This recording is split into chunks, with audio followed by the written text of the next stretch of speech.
Hey, Norman. Hey, Sandra. Won't you open your cameras and your microphones and let's introduce each other? Hi, Sandra. There I see you. Name, Andy, yes, nice to see you. Yeah, likewise. Where are you, Sandra? I'm in Taka Valley in Cape Town. In Cape Town. Okay, cool. Yeah. Norman, are you joining us? I beg your pardon? No, Norman. He's muted and his camera's off. Not sure if he's there. Hi, Sandra. I am also here. It's Angelique, but I have load shedding, so my camera stays off. Hello, Angelique. That's okay. Hey, Norman. Good morning. No, we can't hear you yet. Still can't hear you.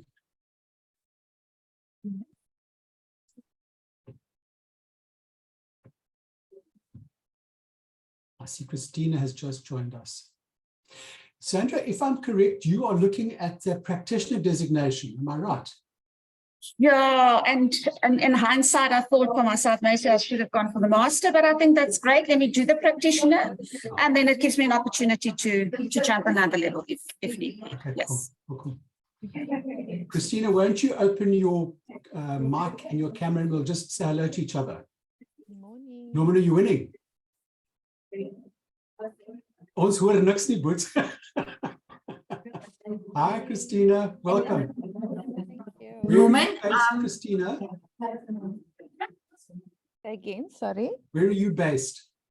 Cape Town. Oh, you're also Cape Town. Yes. And the designation is what, practitioner? Yes, I think it's the middle one. I Yeah. can't remember. Yeah. Yeah, that's it. That's the middle one.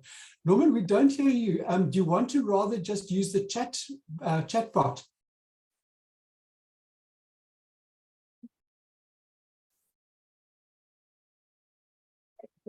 Let me actually switch my chat. Where's my chat bot gone? Chat room. There we go. the reactions is also available to everybody. So you can use reactions to while Andy's talking, just to say yes, anything's clear or whatever. So you can use those as well. So I'll leave my chat thing open. So Norman, Norman, two things. Type in, if you would, where you based and which designation you're looking at.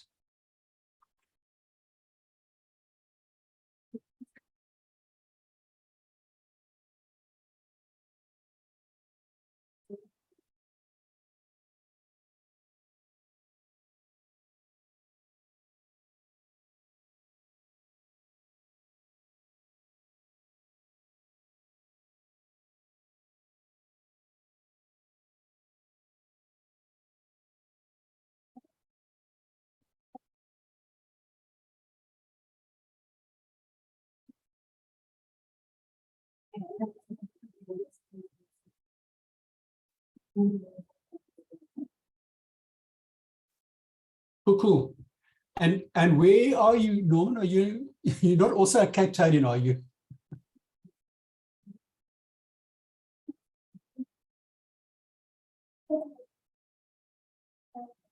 Okay, good. Well, welcome everybody. All right, so listen, let's get going. The purpose of today is to give you an outline of what you need to do to get your portfolio together and how to submit it, and to answer any questions that you've got. So please, let's have this as an interactive session. You can either put it in the chat box, or you can unmute, or you can raise a hand, you know what.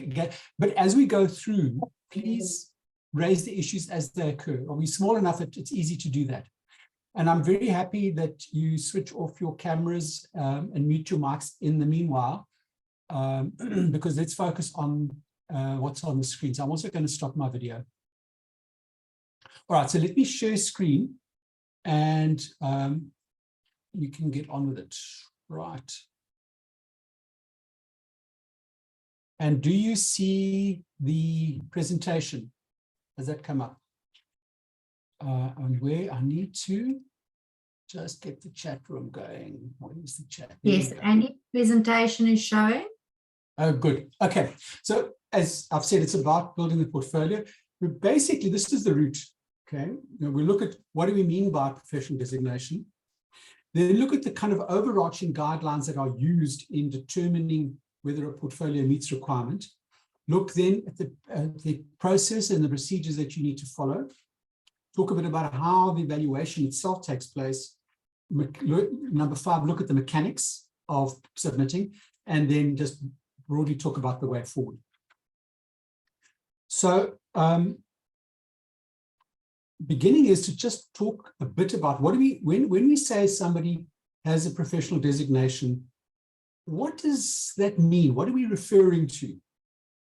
And the interesting thing is, and I find this is useful to consider, is we have so many graduates who cannot find work. And at the same time, we have so many employers who cannot find competent employees. So what's going on, And if I think about it from the point of view of graduates, and we have lots of people graduating either from universities or other tertiary institutions, where they've got qualifications, and they're asking the question, why can't they get a job? Why does the employer not want you? And often I hear from graduates, so now they are employed, they've got a degree, but why is promotion not following? And what do you say to your parents who paid for your studies? How do you explain? So that then draws to the dilemmas that it's suggesting qualifications are not sufficient. That's not the thing that really hooks organizations and makes them want you there. And if you think about essentially what a designation gives you, and I find the most useful thing is to look at a professional body that most of us, I think, are familiar with. And that is the medical profession. So if you go, for example, for surgery, and you now must choose somebody who's going to do a surgical procedure on you that is, well, it's usually really important that you have it, otherwise you wouldn't be doing it. It's usually some sort of life-threatening. So how do you choose that person? So you're probably looking for somebody who embodies somebody that you can trust, somebody that you see as honesty, integrity, somebody that you believe will operate ethically, somebody who has a high quality of work, and that they reliably have that high quality of work.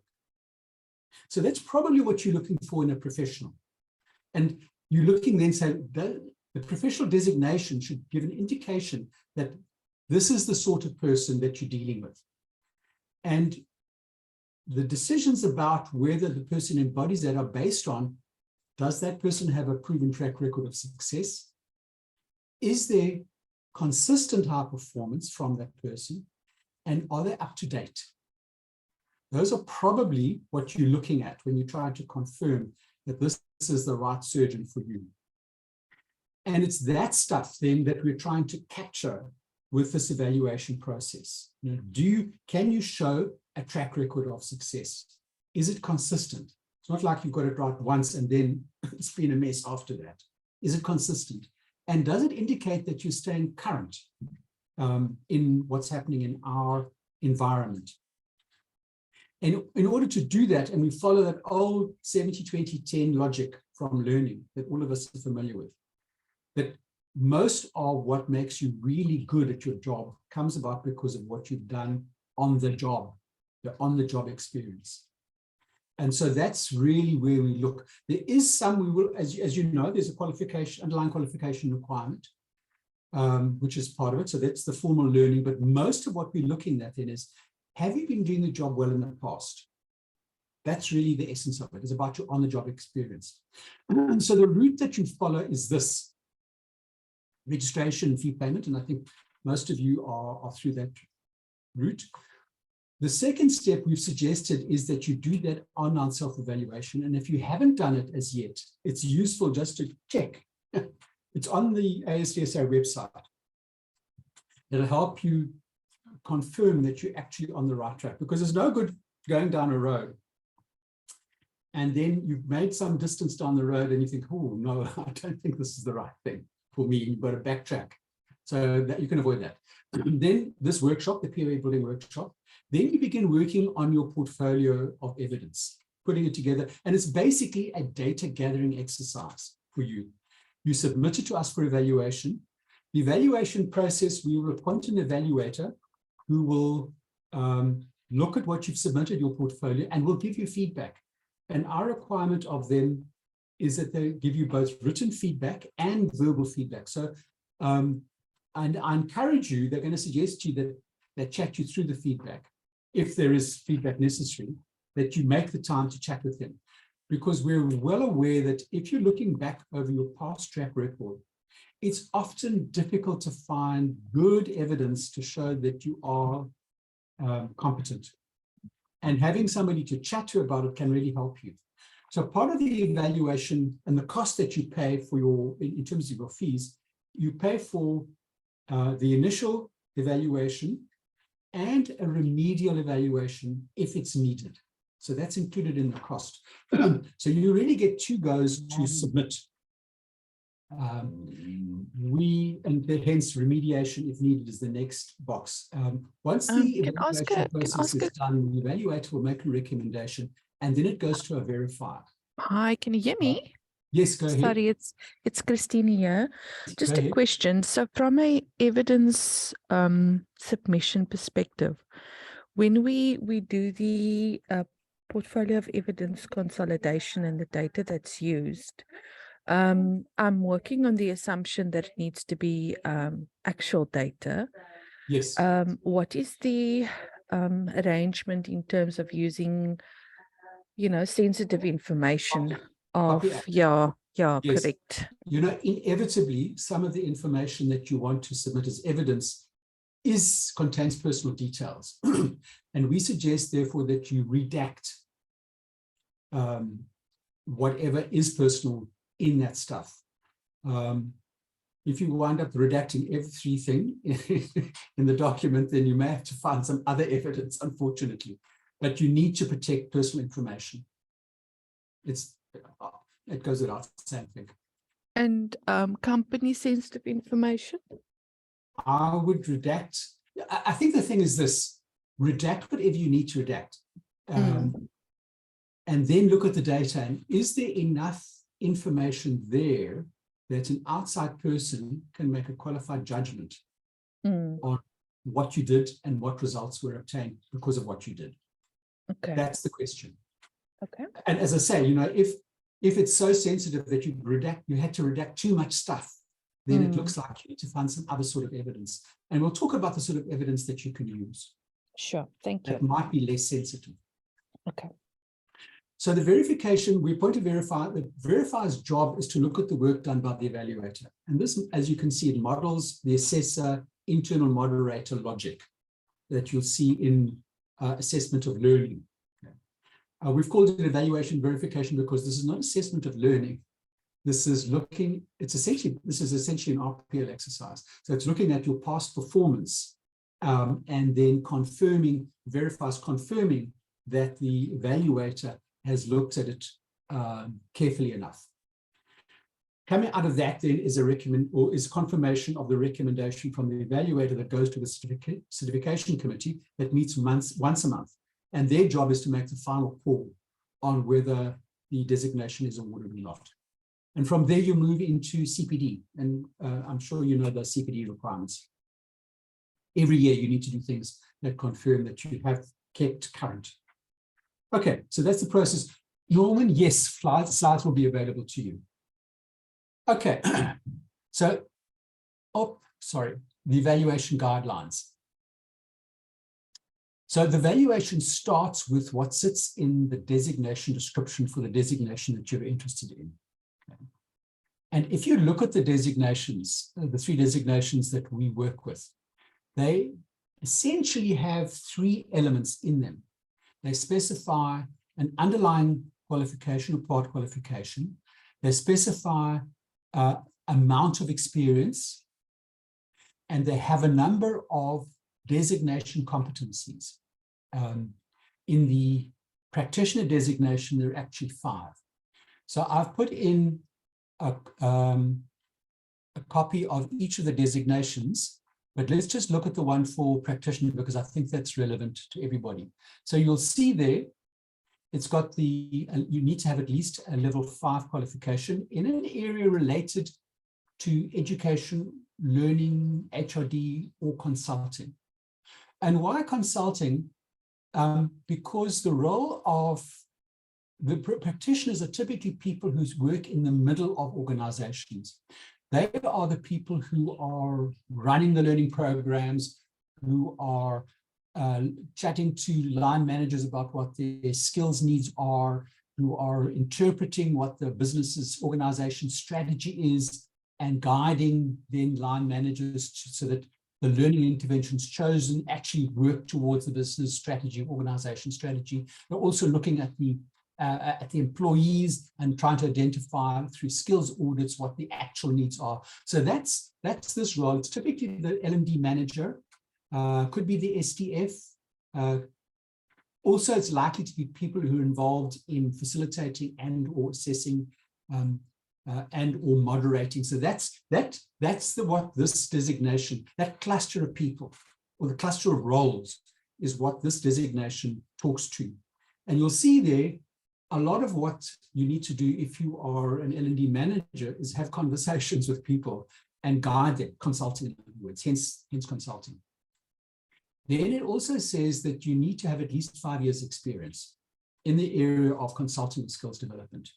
And you have to have implemented learning programs, either via a workplace skills plan or something similar. So if you, for example, if you're not the SDF, but as an L&D manager, you will have implemented maybe a couple of learnerships, or maybe you've implemented a leadership program, or you will have implemented stuff. So that's the second bit. The last bit then are the designation competencies. And there are 5. One is develop and maintain organization skills strategy. So that's basically developing implementation plans. B is facilitating such a strategy. That's then delivering the plan. C is about a quality management system and supporting it.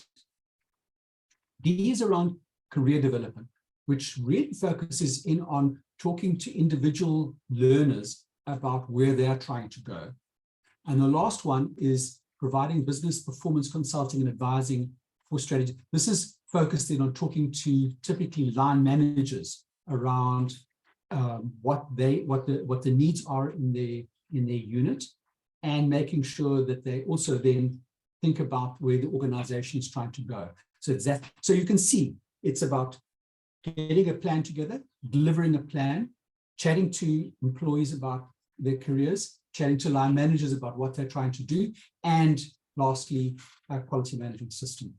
Now, you need to give us examples out of your own working experience of your abilities in at least 4 of those 5. That's what that brackets at least 4 says. So that's one of the principles. Anybody got questions about that? That makes sense.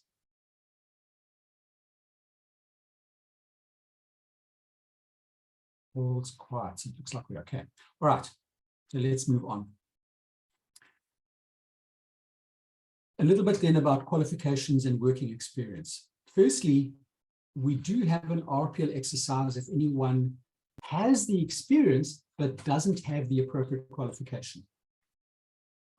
So we can run through, and you'll see the expression is a cognate qualification, because it says cognate means in the field of, in the area of the areas that we've listed, that I listed earlier. Now, if you don't have a qualification, we can take you through an exercise that allows us to waive the qualification requirement. And the logic of this is, if you're doing the job well, it suggests that you've developed the underlying knowledge that's necessary to do that job, which would have been inherent in a qualification. So if we can then do some sort of a knowledge test, then we're allowed to waive the qualification requirement. The qualification requirement, by the way, is a SACWA requirement for every professional designation. There must be an underlying qualification. Okay, so that's that. Then the second thing is your curriculum vitae is something that you need to include in your portfolio. It's a key document because it helps the evaluator get an understanding of the context of any working experience examples that you might give. So please, if you will need to submit a copy of your CV. The thing that I'm going to suggest to you is often a CV doesn't provide a great deal of detail about the responsibilities in a position. So, for example, I've seen CVs that will say, okay, I've got this job title and I'm responsible for leadership development and the QMS and this business unit and that business unit. Now, that doesn't really help the evaluator understand what actually you meant by a leadership program. Did you deliver it? Did you find an outside, were you finding outside consultants to deliver it, or outside STPs to deliver it? So we need more information than that. So typically what you'll need to do is to go back to your CV and expand on those responsibilities. Because you'll want as far as possible for the evaluator to say, oh, hang on, I can see that this particular responsibility actually talks to that designation competencies, those 5 competencies that we spoke about earlier. Also, please, in the CV, we need some contact information of at least your most recent employer, because the evaluator might want to do some reference checking. Okay. Then in addition to that, for both the master and the practitioner, there's a requirement around getting confirmation from, what's the word? Competence, not the right word, my mind's gone blank. Somebody whose opinion looks worth consulting, that you're doing a decent job. Okay, so in the case of the second bullet point, in the case of the practitioner, it must confirm in the opinion of this person that the candidate is competent against at least 75% of the designation competencies. Now, if you ask somebody to give you a reference, I will bet that 99% of the time, they will not make any reference to the designation competencies that you'd like them to talk about. So my recommendation is that if you ask for a testimonial for anything, tell people what you would like them to comment on. So, for example, if you go to either a client or a senior manager in an organization that you've been working in and asking for some sort of a testimonial or recommendation, ask them to comment on your ability to work with line managers and et cetera, et cetera, et cetera. Makes sense? Okay. Policy guidelines. Let me just move this up. So the first thing that is useful to consider, and it's particularly important for those of us working in skills development, the area that we're very familiar with in most cases is the area of qualifications. Okay. Now, if you think about how we work with qualifications, is we look to the qualification as the guideline as to how we will judge whether somebody's competent against the qualification. So we start with the qualification, and then we just develop assessment exercises against the qualification, and then design a learning program that will deliver learning outcomes against the assessment criteria that sit in the qualification. That's how we do it. And it develops people who can meet the qualification requirements, which is cool. What we're doing, in fact, is that we're assessing a finite body of knowledge and application, and one that the learner has actually studied. Okay, so when we're assessing for a qualification, it's finite. It has a very strong focus on knowledge and application of that knowledge. And as you know, you only need to get it yourself, you need to get it right once to confirm that you've learned it. And of course, lastly, once you've got your qualification, you've got it for life. You don't have to do anything to update it. Now, a designation looks similar, but there's some fundamental differences that it's important to understand. Remember what we spoke about earlier when we said, how will you know somebody's professional, and we're looking at consistent competence and track record of success and up-to-date stuff. Okay. And in order to do that, you look back to their working experiences. So the starting point then is looking at work experiences. So against each of those competencies, we're going to say to you, please think of an example of each of these competencies and tell us about what you did that shows that you're competent. So it's about gathering the work experience. And essentially, this is an RPO, or recognition of prior experience, RPE exercise, where each candidate has vastly different experiences, and you will need guidance to help you find relevant examples of your competence over your working career. It's got to be over a number of years. It can't be just in the last 6 months. And by the way, the number of years, your CV is the key tool to confirm that you've got sufficient years experience, and with appropriate evidence to back up the example. So we'll say to you, for example, tell us about how you facilitated a learning program. And you'll say, well, it was a leadership program, such and such a year. We had 25 line managers in these various branches. We did my job was to do A, B, C, and D. Okay. So you're explaining what you did. And we know it was successful because these guys, then 3 of them got promoted, and whatever you're going to say, whatever. How do you know that it worked? So that's what we're looking for when we ask. Now, the reality is it's often, it's using naturally occurring evidence, which is often hard to prove. You know, let's say you ran a leadership program 2 years ago. And at the time, it's, you weren't collecting evidence for a professional designation. So now you've got to go and get evidence, and that can be hard. And by the way, that's one of the reasons why we want to ensure that if you need to remediate your portfolio, that you can chat to the evaluator. The evaluator will give you guidance. They'll say to you, have you thought about this? Or here are some other areas that you might look for evidence. It's also why one of the key tools that you can use is to get a testimonial about a particular example that you want to use. Because often the evidence of why it was successful, that can be very difficult to prove. So you might want to go to an appropriate line manager and say, listen, your people were on the program. You were very happy with it. Write me a testimonial, please, and say why. Then it's consistent. Andy, can I ask a question? So, sure. Do we have access to the evaluator while we are consolidating, or only once we've consolidated? Listen, we haven't paid them enough to get them to mentor you. But if you've got questions, you're welcome to contact me and bounce it off me. Sure, thanks. So the other thing that with the designation, we're looking at consistent good performance over a number of years, and I think I've spoken about that. And we're also wanting to be sure that you've remained up to date in whatever evidence that you provide. So, it's looking for current or evidence based on what's currently happening in the field. So if all of your evidence is from 5 years ago, you're probably going to give your evaluator a nightmare.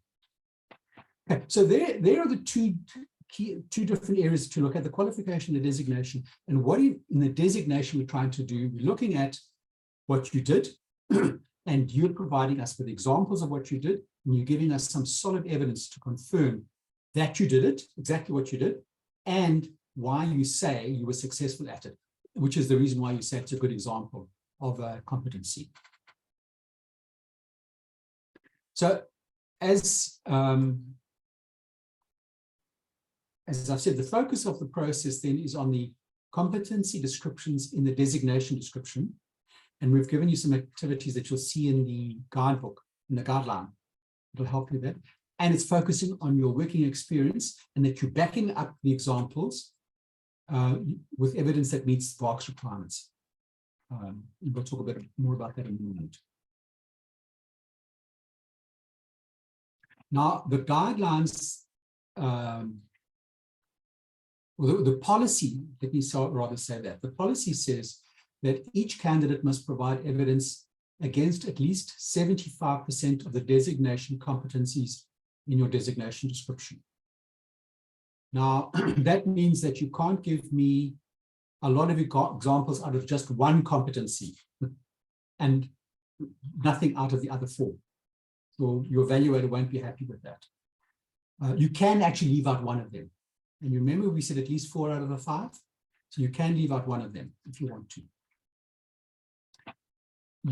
Secondly, you must provide fit-for-purpose examples of your workplace experience for the designation competencies. And we'll talk more about fit-for-purpose, what is meant by that, when we look at the guideline documents and the workbook. It'll become clearer. And the workplace experience must be over a period of at least a number of years in the designation description. So those are the three policy high-level requirements for awarding a designation.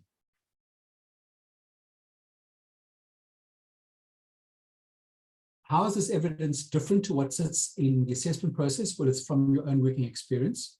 It's about whether you can apply practically your learning. Remember that a qualification is based on theoretical knowledge and a designation is based on practical experience. And in a sense, it's like an SABS stamp of approval.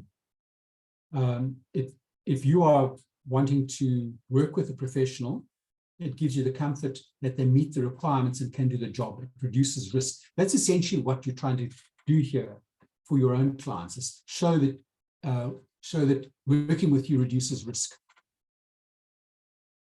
Now, in providing us examples from your working experience, there are basically 4 questions that we're going to ask you to respond to. And this is what they are. Question 1 is, give us the background. What is the example that you will use against this competency? So let's take the competency of facilitating a strategic plan. What's the context? We want you to describe the circumstances surrounding the example, the context, and or the situation where this example arose. So let's take that leadership program. You're saying to us, well, the organization strategy spoke about need to develop leadership skills in this level of line management as a priority because we need to move forward in such and such a direction. And the year was such and such, and there were 25 line managers who needed this sort of training. There's your context. Question number 2, how does your action in the situation show your competence? So we want you to describe the role that you played or the actions that you took and give enough information so that it is clear what you personally did. Oh, there's a typo. Excuse me, I'm going to fix it now. The first time I've seen that, how many times I've presented this, I beg your pardon. So you might then say, I was spearheading this. I contacted the 25 people, invited them to the program. I sourced an outside provider. They met these requirements. I monitored by doing A, B, and C. I then confirmed that these people had been successful by looking at these sorts of results. So your role becomes clear in managing that learning implementation. Question 3, why is it a good example? So describe the outcome of the action or the results obtained because of your actions. Explain why you think that you believe this is a good evidence of your personal competence. So here you must say, well, why I think this leadership program worked was because this is the feedback that I got from the line managers. They said A, B, C, and C. These are the promotions received by such and such. Whatever you got that helps you, that told you that this was a worthwhile intervention, that's what we want you to tell us about. And then lastly, question number 4. Now that you've explained your example, give us some evidence that confirms what you've said is true.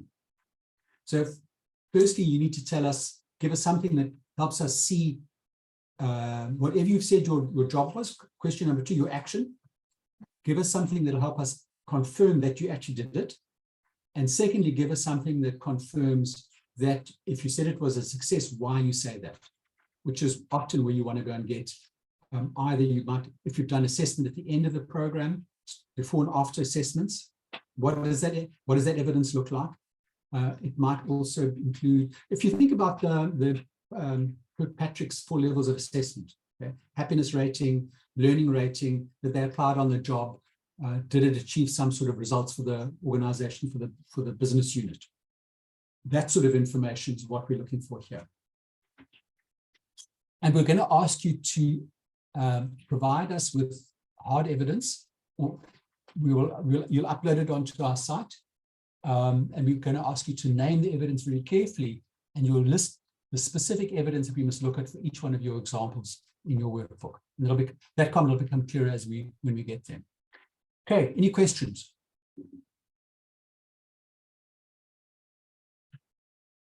Okay. So you've got, you will work with two documents. One is a guideline document, which is a PDF document, which will give you more detail about exactly what we've spoken about now, and a workbook in Word, which is where you will record whatever evidence you want to submit to us. So the evaluated guidelines sit in this guidelines document, and we'll go and look at that document in a moment. So there you will see, for example, you see, here's question number 2 from an example. And here you will see in red the rubric that is used by the evaluator in deciding whether your what you've submitted meets requirements. So, for example, they are guided to award 1 point if this example of the activities undertaken is relevant to the competency. Award 1 point if there is a good and clear explanation of the role played by the candidate. If the candidate is a member of a team, then the role played by the candidate and all the responsibilities they were accountable for must be clearly outlined. And you get a point if you've done that clearly, maximum 2 points. So that's the guideline document. We'll go and have a look at it in a minute. Now, what's the sort of evidence that you can use? Okay. So typical evidence that we see, for example, if you under planning, the first competence, planning and strategic intervention, could be a workplace skills plan that you've submitted to a CETA, in which case that's a good indication of a plan or for implementation of a learning strategy. But then we would need to see that the CETA has actually approved that plan, and or that the organization has accepted that plan. So, for example, a training committee meeting, if the organization is large enough to warrant it, confirms that the plan has been accepted. It could be documents created by you that talk about what you did and or the results that were obtained. But if you submit something like that, it must reflect your name or be confirmed by your manager. And it could include things like presentations or articles or reports or proposals. Could be minutes of meetings, but your name needs to be in there to show that you're actually an active participant. Could be email correspondence, could be letters of reference from clients, managers, or testimonials. Could be progress reports. Those are the sorts of things that are often given to us as evidence to confirm an example supplied by a candidate. The sorts of documents that don't help are things that are very general in nature, plus anything that breaches POPI Act. So please bear in mind our earlier conversation. But general stuff like copies of government gazettes, acts, regulations, they don't explain your role at all. And they just are padding in your portfolio. So please don't send that. Circulars, practice notes, and memos often also, if they don't mention you by name, they don't add to your, they don't help explain what you did, or typically the results obtained. Organization policy documents, irrelevant plans and budgets, emails or correspondence written by others where there's no mention of your role, attendance registers of meetings that you did not attend. From time to time, people pad their portfolio of evidence with stuff like that. And it serves to irritate the evaluator, doesn't help the portfolio, doesn't help the evaluation process. So please try and make it as specific as possible. Secondly, all the evidence that you submit must meet VARC's requirements, and we're going to come back to that. But it's basically saying that any evidence submitted must be valid, must be authentic, must be reliable, must be current, and must be sufficient against the competency. I suspect that probably all of you are very familiar with VARCs, but we'll talk about it. Okay. How do you go about completing and submitting? What are the mechanics of it? So we're saying you must provide, and I think I've probably already mentioned most of this. We're wanting you to provide examples of your own work competence in the workbook. Okay? And we're going to ask you then to upload your workbook as a Word document, and we will give you the link. And why that's in blue, please use the link that Angelique will provide you when you upload, because it positions it in a specific place in our online system. And our protocol is that we don't, and the evaluator will not deal with documents that are emailed. They must be uploaded into the online system. So firstly, you're going to upload your workbook in Word, and that remains your working document. So if you need to remediate, you'll go back to that workbook and you'll add more information into it. And the second thing is we're going to ask you to upload evidence for each example, where it's been properly mapped. So and we'll talk more about that in a minute. So when you go to the link, you'll see essentially 3 key folders. Okay, numbered 1, 2, and 3. Number 1 is where you will put the workbook in Word. Number 2 is where you will put supporting evidence against the examples that you've outlined in your workbook. And number 3 is for what we call snapshots. That's not used by you, it's used by the evaluator. So if you look on the left side, okay, workbook, we've said it's the workbook in Word, it's your working document. Add to it if you need more explanation. And it's also where you will upload your signed declaration of authenticity. You'll see in the workbook, there's a place where you need to confirm that it's your own work. And you'll see that we've also said to you, please print that page, just that page, sign it, and upload it. That's what we mean by that signed declaration. Folder number 2 is for your supporting evidence. And I'm going to say this a few times, so please bear with me. Please make sure that each piece of evidence is uploaded separately, has a unique number and a unique title. From time to time, a candidate will upload a PDF that's like 160 pages long. It's got all of the evidence in one document. That is absolutely impossible for the evaluator to manage if it's submitted in a form like that. So we're really insistent that each piece of evidence must be uploaded separately with a unique number and a unique title. When you do that, it makes it much easier to map a particular example against the evidence that the evaluator must look at for that example. Please also don't divide it into subfolders, because it just makes it more difficult for the evaluator to find stuff if you've made additional folders there. Okay, now snapshots. So what the evaluator will do, once you've submitted your workbook in Word, before they do anything, they're going to save it as a PDF and put it into that snapshots folder. And they will name it with your name, and they'll call it initial submission. So now there is a permanent record of what you originally submitted sitting in the snapshots folder. Then they will go back to your workbook in Word, and they will evaluate it, and they'll make comments and whatever they're going to do. When they've done that, they will save the evaluated workbook into snapshots in PDF, and they will name it candidate name, initial evaluation. Now there's a second snapshot, or a second permanent record of the initial evaluation. Okay. So if you're ever in doubt as to where things, what happened at each step, you can look at snapshots. If you need to do remediation, okay, you'll go back to your workbook. You'll add more information into it to expand the examples, to expand the evidence that you provided. And you'll submit it back into that first folder. And it will appear alongside your original workbook in Word.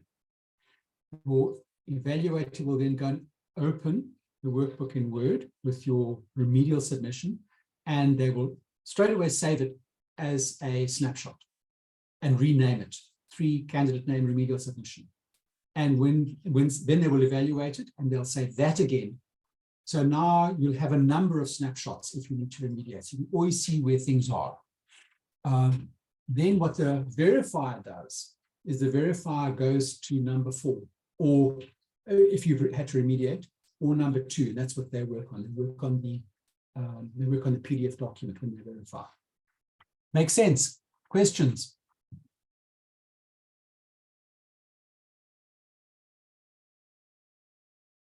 Now, from my side, thank you, Andy. I think some of the documents may be quite big, but what I'm hearing is you need to provide sufficient evidence so that the verifier can make a evaluations. So, I mean, Yes. a workplace skills plan can be close to thousands and thousands of lines. What you could do is an extract of it and say, listen, this is an extract of a 10,000 line spreadsheet. You know what's You know? useful is typically, so you need to get confirmation that it's been approved. And so Yes. often what I see is something that confirms that that you are the SDF for that particular WSP, which may be very simple, maybe Yes. just SDF registration, Yes. or a screenshot that says I'm registered, and Yes. Uranic is SDF for this organization, or it might be the training committee report and Uranic is the SDF, Yes. and a copy of the CETA approval. Okay. You don't actually need more than that. Yeah. You think about it, what it's saying is, firstly, it confirms the role that I played, because I'm the SDF.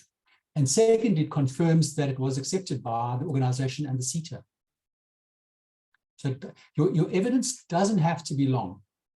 Okay. If you can focus it, the better. Okay, got you. Thanks. Okay. Okay, submitting it. Now, I've said most of this, but I'm going to repeat it. So when you're submitting evidence, you're submitting it electronically. It's typically a PDF. Okay. It needs to be a separate document for each piece of evidence. It needs to have a unique number and a name, and it goes into one folder. And the folder should look like the stuff on the left-hand side, not a myriad of subfolders on the right-hand side. I think I said that already. What goes wrong most often, the numbering and naming is not consecutive and unique. Ideally, it's 1, 2, 3, 4, 5, 6, 7, 8, 9, up to however many pieces of evidence you've got. That for me is, as an evaluator, if you do it like that, it makes it incredibly easy to find. And even if you've got 100 pieces, if it's number 36, I know to go and look for number 36. It's easy. The evidence is not necessarily saved in the correct folder, put somewhere else. When you map the evidence, so you give a particular example, you need to give us exactly the number and title of the evidence you want us to look at to back up your example.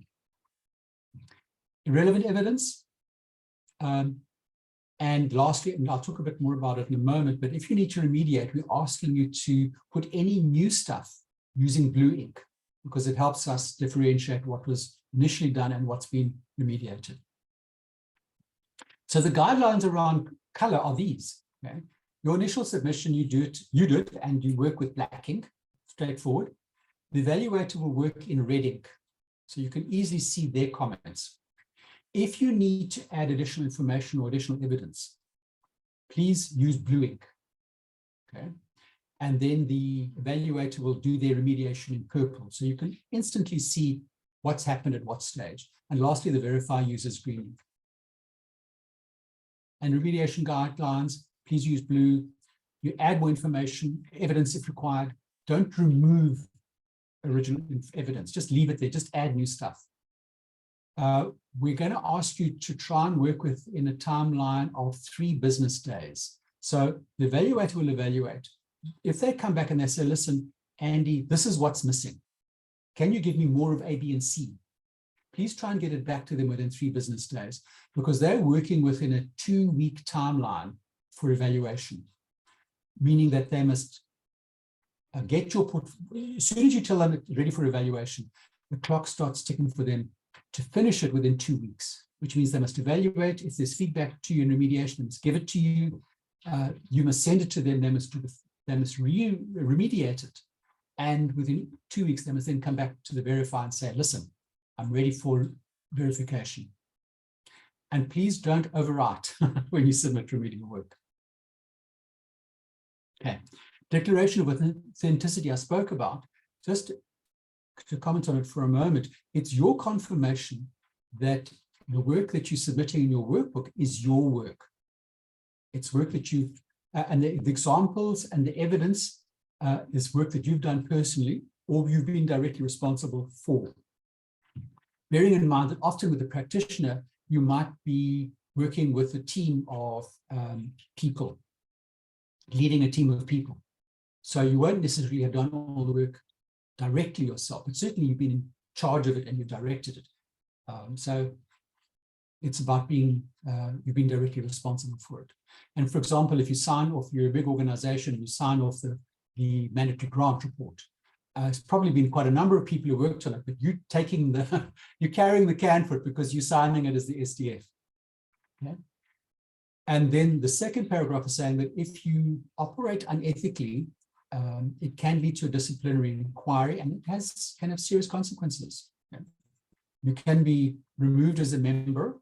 You can have the possibility of getting awarded designation, because clearly we must take ethical conduct seriously. Okay. And the way forward is really pretty straightforward. You know, work on your CV, get a copy for qualifications and get it certified. Identify the examples that you're going to use in your portfolio. Identify the evidence you want to use to back it up. Then explain the examples and get the evidence and upload it. And then let us know when you're ready for evaluation. Okay, can we move on to look at the guideline document? Anybody let me know if we can't? Okay, let's do that. So this is the one for the practitioner. Oh, we need to do that. You'll see that there's a contents page. A lot of what you see here we've spoken about in this workshop.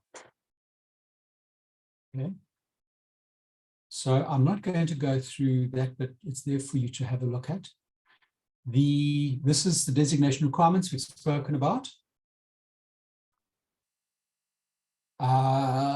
Overview of evaluation of competence we've spoken about. Broadly, this timeline we've covered as well. We're saying this is 2 hours, this is the workshop we're in now. We suggest that you get your workbook done within 2 weeks, as well as the evaluation process is 2 weeks. But you could do this, your workbook, in 2 weeks. Often what we've had is people will say, okay, I'm going to spend the weekend, go through my workbook, describing all the examples. And then I will obviously need to go and get evidence. Some of it will be readily to hand, but sometimes it's going to take me a little time to get it, especially if I'm trying to get testimonials. That could actually be done within 2 weeks if you put your mind to it. We allow you 8 weeks, though. So you have longer than that. The evaluation, feedback and remedial, we said is 2 weeks. The verifier's got 1 week, and then it should go to the certification committee that meets monthly. So actually, if you think about it, if you were keen, we could get this thing done within probably 6 weeks, 7 weeks, depending on when the certification committee meets. Certainly within 2 months, you could get your designation if you were in a big hurry.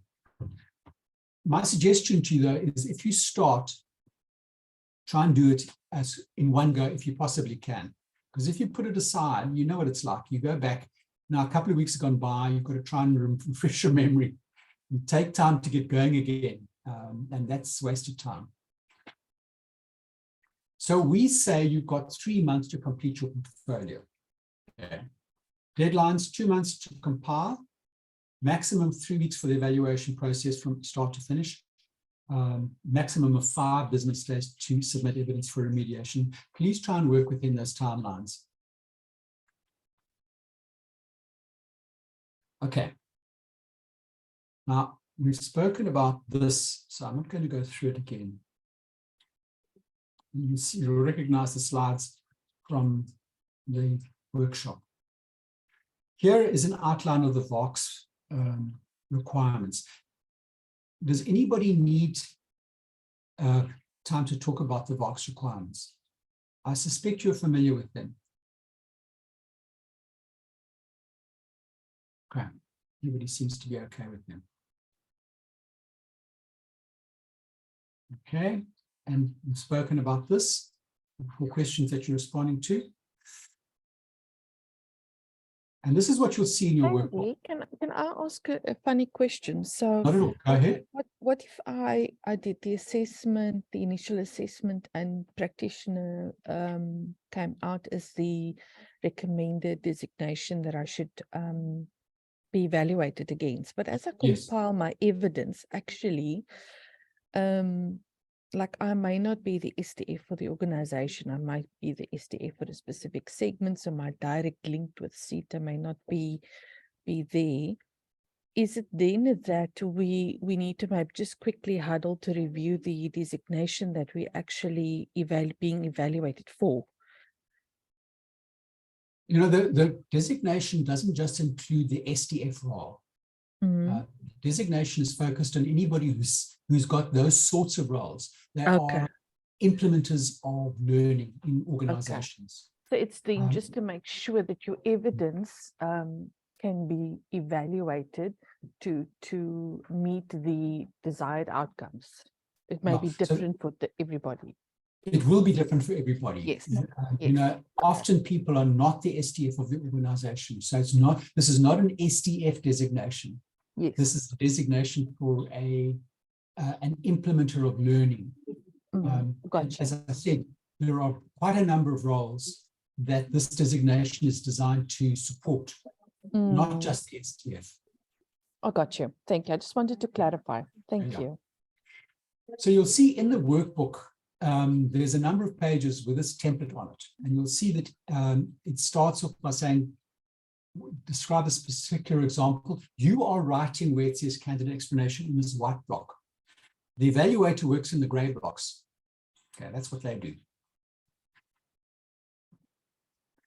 And here are this is the rubric, and everything in red here is what the evaluator is going to use to evaluate your portfolio. So it's useful that you look at this carefully and make sure that whatever you submit meets this requirement. For example, your qualification says the copy supplied by you must have been certified within the past 6 months. So read all of these carefully and make sure that it meets requirements. The CV requirements are there. The experiential learning requirements are there. Please read through. I think they're fairly straightforward. Then if you look at the examples, so for every example that you submit, you've written something in here, the evaluator will be using this guideline to determine whether your evidence or your explanation meets the requirements. And they will give you feedback in this block. So their version of it is blank. I've just put it in here for sake of convenience, the writing red. But they will make comments in red in this block. And if they think that you've given us an adequate explanation, they'll award 1 point here. They'll award 2 points there. They'll award 2 points there. And the total should be 5. Okay. If you don't get 5, it's clearly you haven't given enough of an explanation and you need to go back and give more explanation. Once you've given a clear explanation of the example, they're then going to say, okay, well, can you give us evidence to back up what you've told us? And you've written it out in here, and then they're saying, okay, well, is it relevant to the example? Does it meet VARC's requirements? In particular, is there sufficient evidence to confirm the explanation you've given us of the role you played and of the results that you say were achieved? And then they will, at the end of it, they say, yes, we either accept this example as fit for purpose or we don't. It's not accepted as fit for purpose. Remember I said to you earlier on, when we talk more about fit for purpose, that's what we mean. Okay? Either this is a fit for purpose example or it's not. So this is kind of a go, no go call. You need to get a minimum of, I think it's 6 for this particular district, 6 fit for purpose examples. And you've got 5 categories. You need to get at least 8 fit for purpose examples to get your designation. There is an appeal process. Very quickly, the appeal process kicks in. Typically, it only occurs if you're not awarded the designation. If you're awarded the designation, you're unlikely to appeal it. But if you're not awarded the designation, you need to wait until the verifier has done their job. Because if the evaluator has done a bad job, the verifier should pick it up.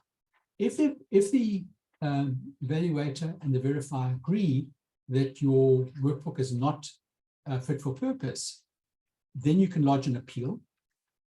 If you lodge an appeal, then the ASDSA will appoint a new evaluator to go and look at what's in your portfolio. So that you won't get a chance to add new evidence. They'll go and look at what's there, and they'll look and decide whether they think the evaluator has done a decent job or not. So they'll actually evaluate from scratch. And it'll go through a verification as well. Now, if the new evaluator agrees with you that you should have been awarded, then you don't pay for this new evaluation. If, however, they agree with the original evaluator, then you must cover the costs of this. Okay. And what else is in here? Come on, there we go. So this we've spoken about. This we've spoken about. The declaration we've spoken about. All of this is covered. Then there are two appendices here that can be helpful. So this is focusing on the practitioner designation, and it's saying here's the first of the competencies: develop and maintain organizational skills development and training strategy. You might be struggling to think of examples that are relevant to this competency. So we've listed a bunch of activities that you might have been engaged in, and where you might find a useful example. So this is just intended to be a thought starter for you. Okay. And we've taken each of the competencies in turn, and we've given you some examples of activities, and it's not an exhaustive and complete. There might be other examples that you can think about. This is really just intended to help you think about it and to, maybe think about examples that you might not otherwise have come across from your working experience. So for each of them, there's a something that you can look at. And then lastly, there is an extract from a workbook. So you'll see here, this is where the candidate has explained, in my role as the company STF, I must compile and submit the mandate grant report for my company to the CETA we're registered with. I've successfully completed this work for the past 2 reporting years. So here the evaluator said the circumstances surrounding the example are clearly described. They've awarded a point. The candidate then sent question 2. I'm entirely responsible for submitting the mandate grant reports for our company. I extract info from our company records that include internal training and invoices reflecting external. I also gather info from our senior management on skills and priorities, as well as our internal performance management systems regarding L&D plans for the next 12 months. I capture these details on prescribed templates provided by the CETA and upload. I then draw a report and present to the training committee for review, amendment, and sign off. I then finalize the report in the CETA MIS. The candidate's role is clearly described, and this is a clear link to the designation competency. Why is it a good example? In both cases, the training committee has been satisfied with the report and it has been accepted by the CETA. As the training committee includes senior management and reps of all parts, this shows the contents of the report are appropriate for the company. The confirmation from the CETA shows the report meets the CETA requirements. So the evaluator said successful outcomes are clearly described for both organization and CETA. So that's one point. And successful outcome, plus the description of the role played shows competency against the designation competency. And here the STF has submitted 4 bits of evidence, okay? 2 CETA approval letters for different years and 2 minutes of training committee meetings for 2 different years. And the evaluator said evidence 3 and 4 confirms the role played by the candidate, and the evidence 1, 2, and 3 confirms the successful outcome for the organization and the CETA. And therefore this has been accepted. And here's the evidence. So this was for something submitted in 2019, and it's confirmation from the CETA that it was accepted. You'll see that the company information has been redacted. Similarly here, this is 2020. Here are meetings of the skills committee meeting. And you see again, the information has been redacted, but the STF's name is there. And here you'll see the STF role has been specifically mentioned in the training committee report. And that was the 2019 meeting. Here's the 2020 meeting. Again, the STF is being named in the report. Okay. And we're going to look at the workbook. All right. So this is the workbook in Word that you're working through. You'll be putting your name in here, your contact information, and then this gets completed by the evaluator and the verifier. You've seen this. These instructions you've seen. Okay, here's where you will start putting in your information. So whatever qualification you're going to use against the qualification requirement, here's where you would type in the document name of that evidence. So it might be evidence number 1, level 5 qualification, whatever you've named it in your evidence list. Okay, and then your CV, this is probably evidence number 2, CV. Oh, can't spell, can't type. Okay, you type it in there. And then over here, this would be 3 point, this is going to be a confirmation from a line manager, confirmation from Jane, and 4 confirmation from Red. Whatever you've named it. So that's what you're doing. Okay, here you are naming the document. You'll see that it's numbered consecutive because it makes it a lot easier. What the evaluator will then do is, after they've saved this document, your workbook, into a PDF as a snapshot, they'll then make comments in here. Does it meet requirements or not? And is it not yet recommended or recommended? And then, so these confirmations actually in the wrong space, they should be down there. But I think you get the picture. Then the minimum requirements you've seen. And here you now start seeing places for you to record the examples that you've identified. So what you'll see is that for every competency, this is competency A, we provided you space to provide 2 examples. So here's example 1. So you're going to think about the example that you've got in mind. You'll then complete in here, all these white spaces. Here's competency A. Now here's example number 2. And then it moves on to competency B, example number 3. Example number 4, and so on as you work through. Competency C.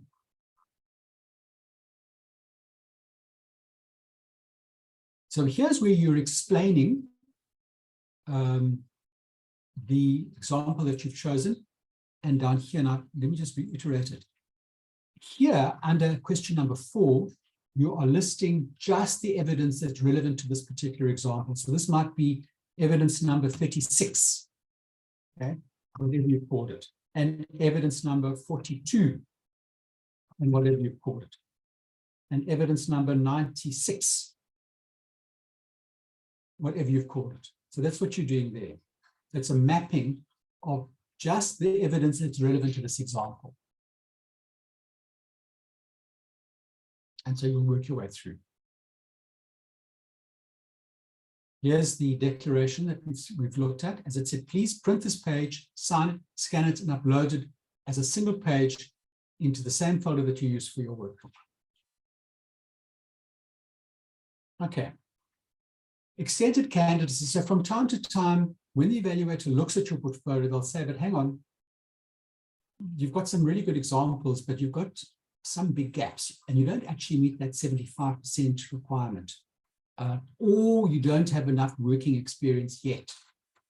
So if that should happen, they will identify the gaps that they see here. They'll then have a conversation with you about how you can fill the gaps. So for example, let's say, for example, you need to provide an example of working with your quality management system, and you've not done it.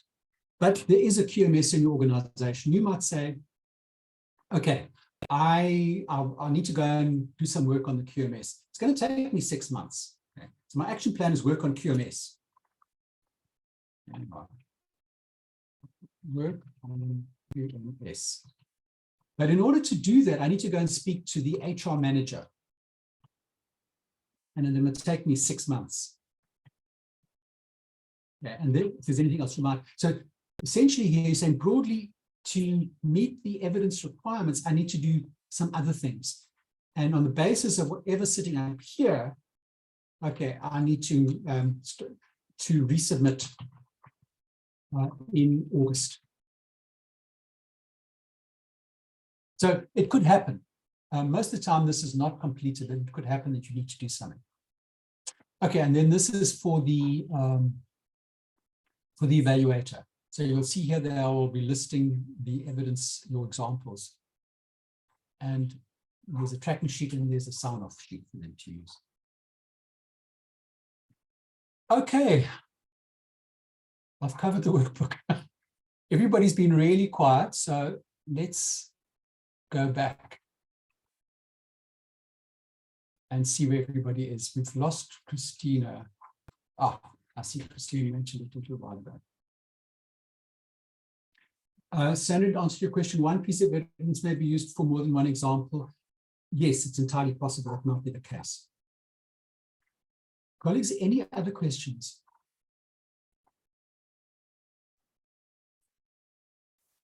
Thank you so much. It makes it much more easier and put it in layman terms, what will be sufficient and what will not be sufficient.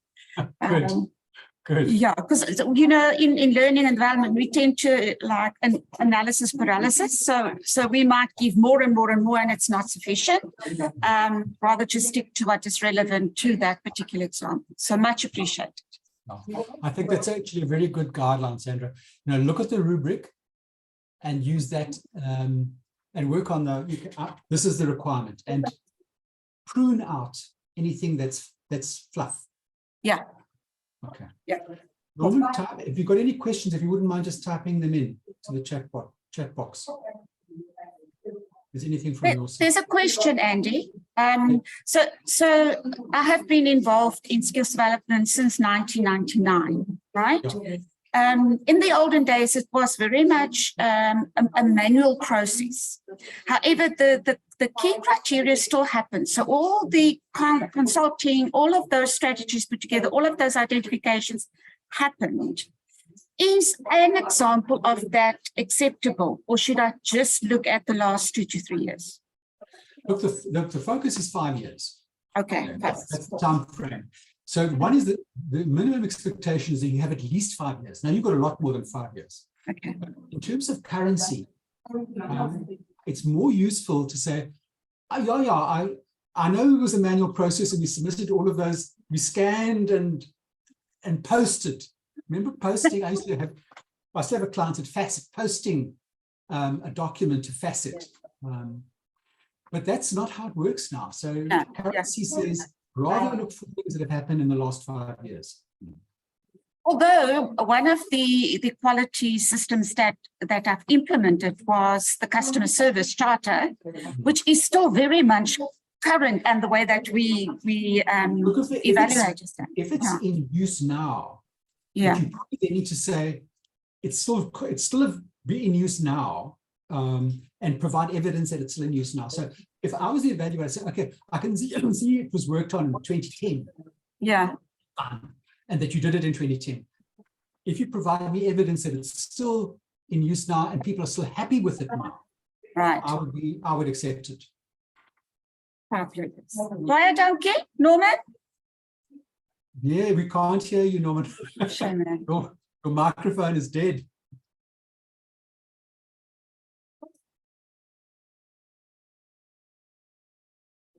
Look, if you wouldn't just type if there's anything in there that, because I see you've said it was helpful. So I'm hoping that it means that you're all good. Seriously, but Norman and Sandra, if you get stuck, please contact me and I'll see if I can give you some guidance. I won't evaluate your portfolio though, but I will give you guidance. Often it's a question about, I think I can do A, B, and C, or I think I can submit A, B, and C. Does that sound right? And I'm happy to give you that sort of feedback. An opinion. Okay. And do we have your details, your contact details? Treasurer@ASDSA. Let me put it in here. Okay, cool. Now I think it is on the list of contact somewhere, but that's fine. Yeah, there you go. Great. Thank you, sir. Thanks, colleagues, and I look forward to that you get your designations. Norman, you've got a question. So that's an interesting question. It's come up a few times. I have a technician designation. Can I use it for my practitioner application? There's kind of a yes and a no there, because the competency descriptions for the technician are different to those for a practitioner. So you need to use that as your test. If it does talk to the practitioner competencies, by all means use it again. But you've got to look and say, what does the practitioner designation require? What are the competencies there? And if I've got evidence that I've used before, I can, and it meets that requirement, happily use it. Okay. Anything else for today? I think we're done. Great. Thanks, everyone. And good luck. Thank you. Bye-bye, Andy. Bye. Bye-bye.